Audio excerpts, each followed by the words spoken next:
Previously. Start taking a mic now, okay? Enough with the black holes.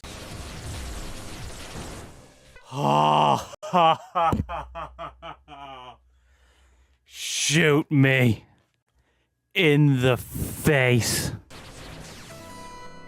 Did put my mic on? Oh, that would have been so good.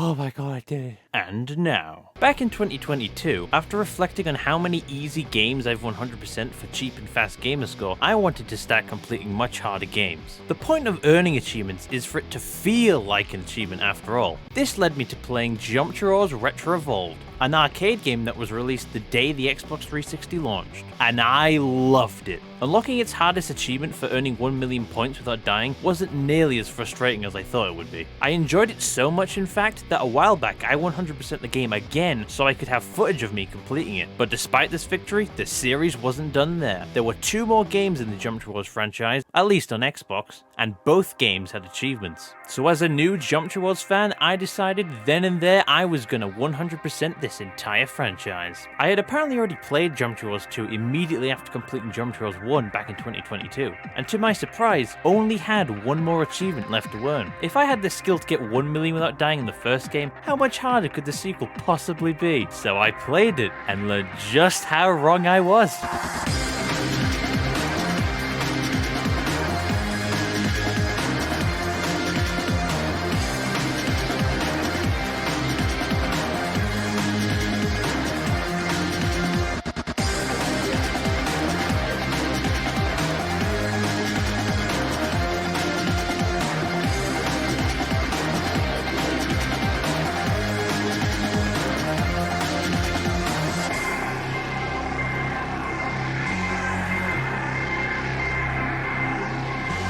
Releasing on the 30th of July 2008, almost 3 years after the original, 2's 2 expands upon the original whilst keeping its addicting main gameplay loop intact. You still control your ship and fight against the many different enemy types the game throws at you, each having different movement and behaviour patterns to keep you on your toes. And all but one of the original enemies from the first game make a return, but that's where the similarities end because every other aspect of the game has been upgraded. For a start, the game's art style is much more vibrant, leaning into its neon colours a lot more. The main menu now boasts 6 total game modes instead of the original's 2, and it's interesting to see just how much the gameplay alters in each one. Each mode is unlocked after playing the previous one a few times, encouraging players to try out each mode at least once to get a feel for them all, which is an excellent piece of game design. The base gameplay has also gotten a revamp. For starters, your ship's weapons don't upgrade anymore, so you need to be more careful when fighting enemies head on, as without the tri-gun and shotgun from the last game, enemies can sneak in from the sides in front of you, unlike before when you could be almost certain that anything ahead of you would be destroyed before it could hit you.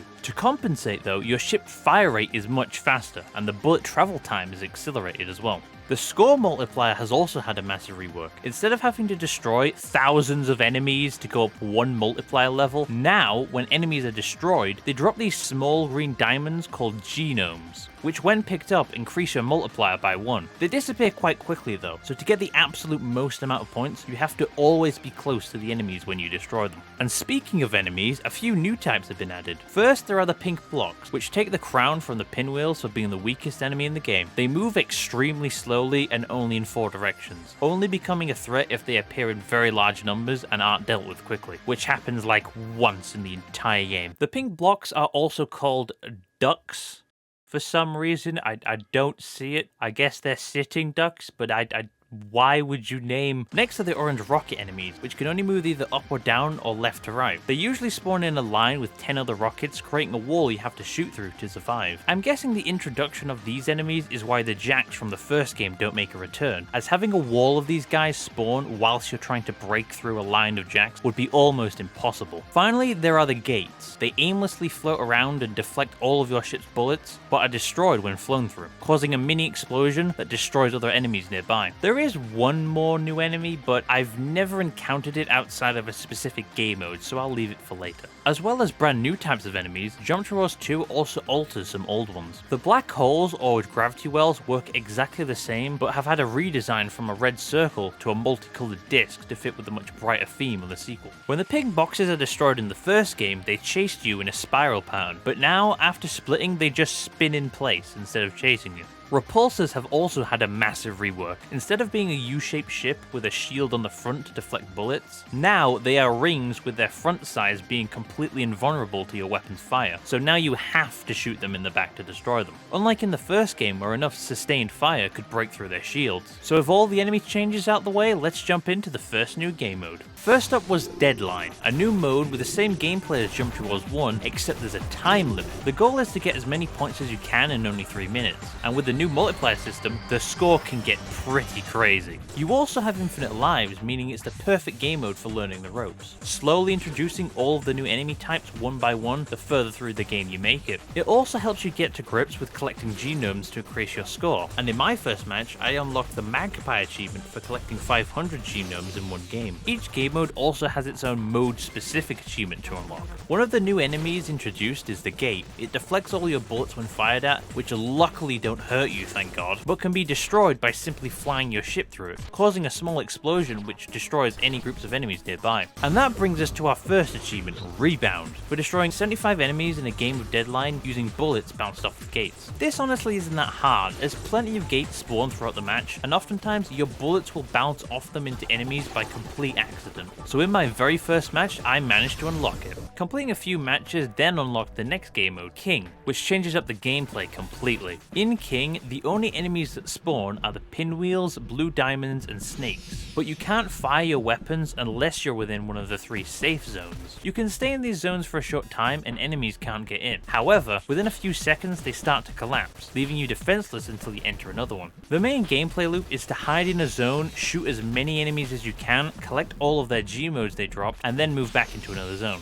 You only have 1 life, so once you get caught, it's game over. The mode-related achievement in King is for activating 30 zones without firing or destroying any enemies. So you can't try to be smart like me and use your starting shield to crash into any enemies. None of them can die. So instead, the best strategy is just hit each zone as fast as possible. This was far harder than I thought it was going to be, because the zones only spawn in groups of 3s, and you have to wait for them to collapse before another one spawns. And by the 20th zone, the enemies that have survived the longest pick up so much speed that you have to start using the safe zones as speed bumps to slow them down. But after many failed attempts, I managed to get the perfect run and unlocked Treaty. The next mode is Evolved. It's exactly the same as Jump Towards 1, just with the sequel's updated gameplay, which means new enemies to deal with and no switching weapons. There's luckily no earn 1 million points without dying in this game, although given the changes to the scoring system, that would be child's play. However, there is an achievement for earning at least 1 million points in every game mode, so I made sure to hit that target. And then some. Getting a very high score is much easier in this game, since you never lose your multiplier after a death, and it's still my favourite mode to play. The 4th game mode is called Pacifism. You have 1 life, your weapons are disabled, and the only way you can destroy enemies is by moving through gates. The only enemies that spawn are the blue diamonds and gates themselves, but they start to swarm you very quickly. And it's common to go for a gate only for an enemy to hit you just before you cross the line, leading to many frustrating deaths. There's a very easy achievement here you can get called Fucked If I Know. Slalom for passing through 5 gates in 5 seconds. As in this mode, gates spawn very frequently. Getting to 1 million in this mode isn't too bad either, as gate explosions can often take out a massive chunk of enemies at once. But the mode-specific achievements for Pacifism are quite a challenge. Wax On asks you to rub your ship along all sides of the arena in a single Pacifism game, and Wax Off asks you to do it twice in one match. This is what I thought the hardest achievement of Jump Towards 2 would be, as the enemies always spawn from the corners and travel in a straight line towards you, meaning you can almost never get an entire wall in one go. The game actually does something really neat though, and tracks which parts of the walls you've already rubbed against, turning from clear to green the first time around, and then orange to clear the second time around.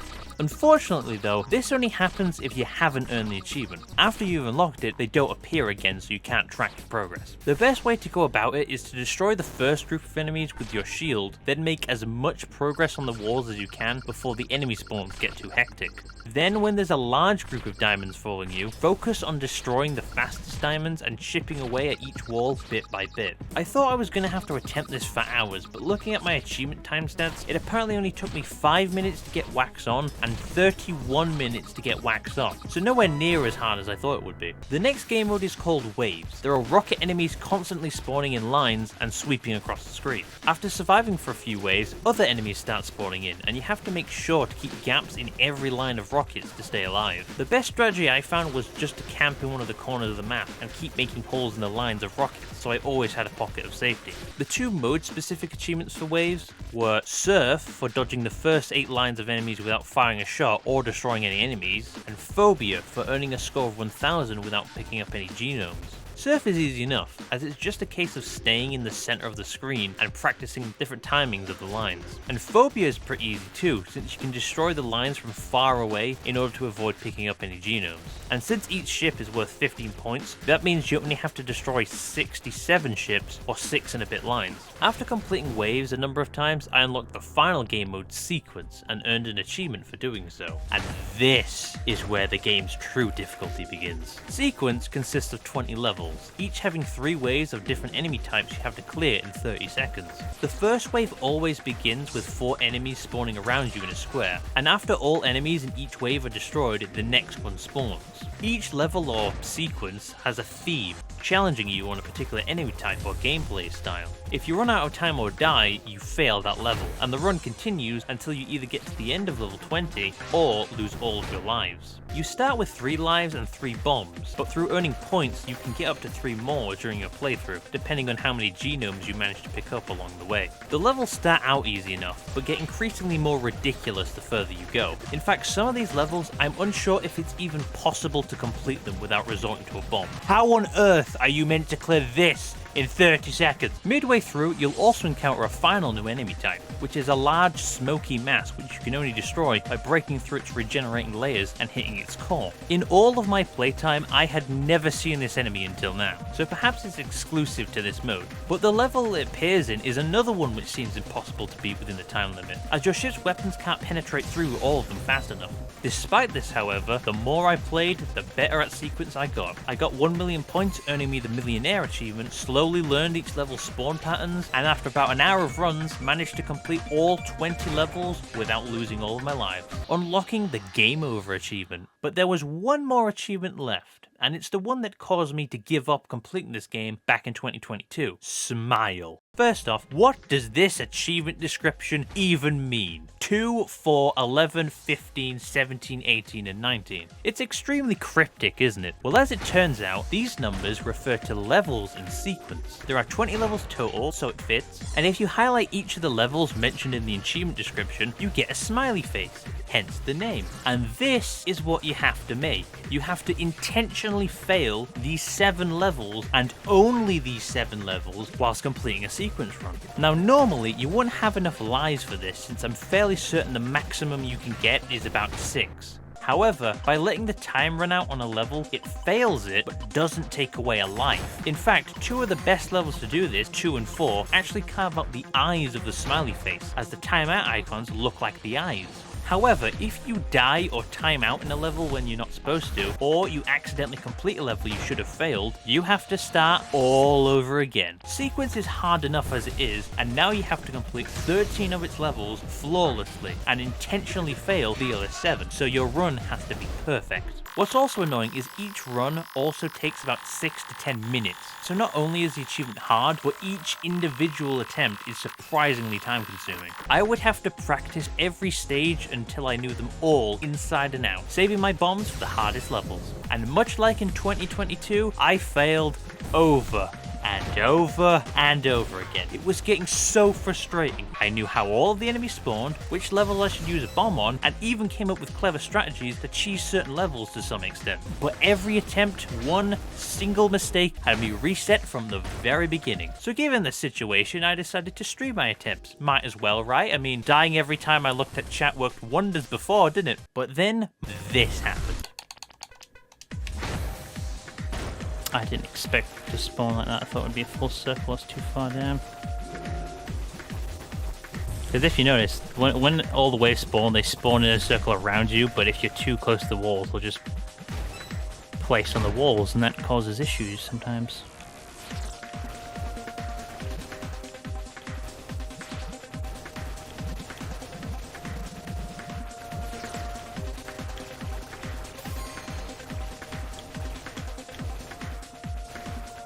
that one down there.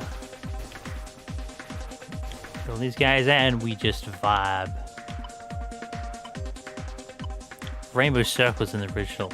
Well, they are, but they are they're the black holes. They're the red rings that have just been redesigned to be rainbowy.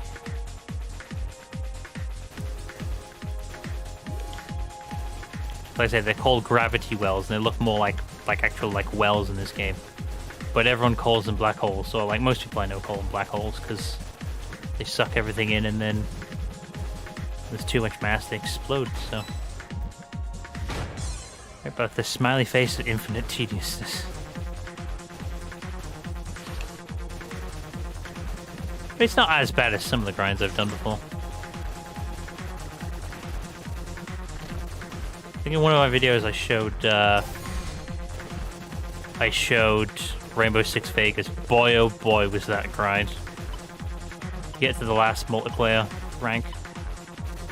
Because we thought the servers were going down, because it was announced, oh, the servers for all these Tom Clancy games are going down. One of them was Vegas 1 and 2. I'm like, okay, well, I gotta get these. So I went, did some boosting with people in TA. And the easiest way for you to get XP in that game is to play Terrorist Hunt, which is where there's a map. Yeah, Rainbow Six Vegas. There's a map, and you have to eliminate all the terrorists, and there's like 25 to like 30 odd that spawn in, and you have to kill them all, and you'd get, if you did it on the hardest difficulty where you die like almost instantly if anything hits you, then you would get how much was it, 600 XP I think, and you needed like 675,000 XP for like the top rank. You had to get top rank for an achievement. It was ridiculous. So I'd just get a group of 4 and we'd just like play that for hours upon sessions upon sessions upon sessions. I think it took like 50 odd hours in all, maybe more. Nah, probably more than that, probably a couple hundred actually.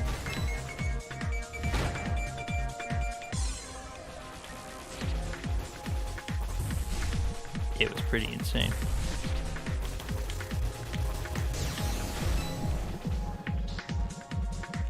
Emergency bomb, that's fine. I'll just make sure I don't bomb on the other one.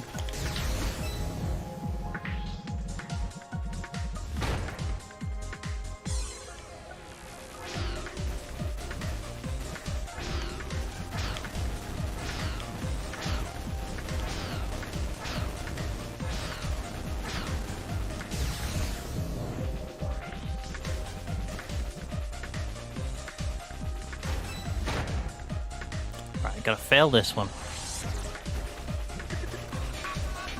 Eat a sandwich. What kind of sandwich?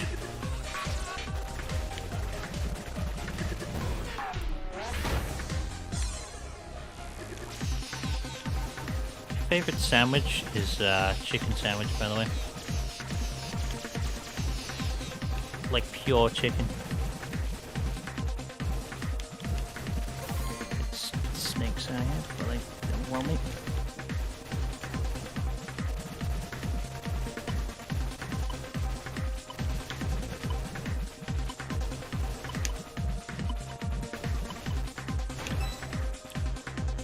Let's go. Okay. Gotta break this one as well. It's fine. Keep them all up and chew.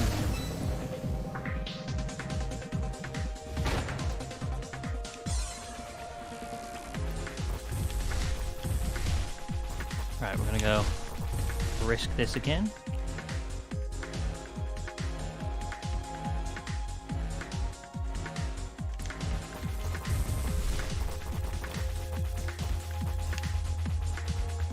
That is extremely powerful. Oh my god. Oh my god, did you see that? I was inches from death there. Oh my. That was insane.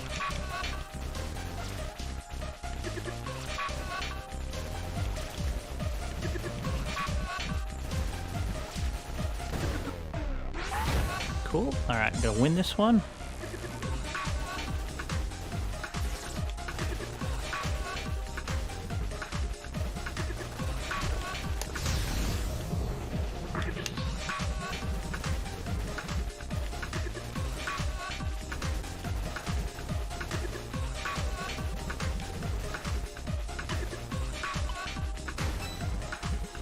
Okay. I have a bomb. I can die in these levels. I just want to try get another one, if I can. If that's possible.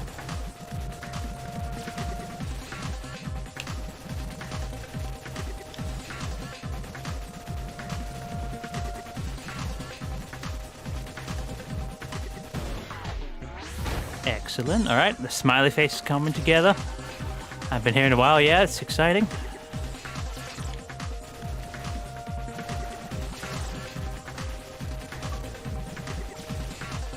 Not now, Austin.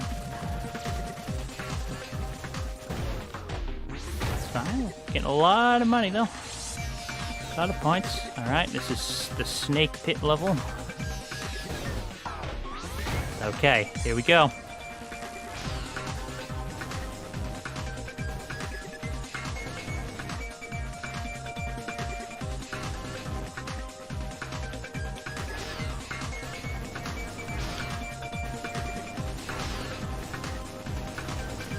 Oh, here it is. Where are you? Where are you? Yes! Yes! Look at that smile! Woo-hoo-hoo! Give it to me. Yes!